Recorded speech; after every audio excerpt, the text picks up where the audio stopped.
Usap-usapan ngayon ang very sunny disposition ni Kim Chiu dahil mas sumigla ang kanyang aura. Matagal nang napapabalitang may relasyon ng aktres na si Kim Chiu at si Paolo Avellino na nagsimula magkamabutihan matapos ang seryeng Linlang. Pero pinili nilang ilihim muna ito sa publiko para makaiwas sila sa mga intriga. Ayon sa source na malapit sa aktres, nasa dating stage na ngayon ang dalawa. Ngunit naiintindihan naman ng mga netizens ang dahilan kaya iniiwasan nila ang tanong tungkol dito.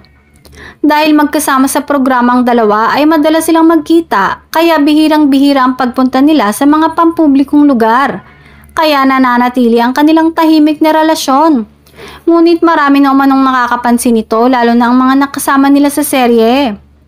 Pero tiyak naman daw na darating ang araw na malalaman ng mga tao ang katotohanan tungkol sa isinisikretong pagmamahalan ng dalawa.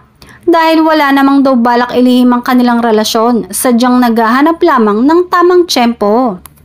Samantala, marami naman ang mga nakapansin na burado na ang mga litrato ni Kim Chiu kung saan kasama ang ex-boyfriend nito na si Sian Lim sa kanyang social media account. Nangangahulugan na tuluyan ang nakamove on ng aktres at handa nang magbukas ng panibagong chapter ng buhay nito.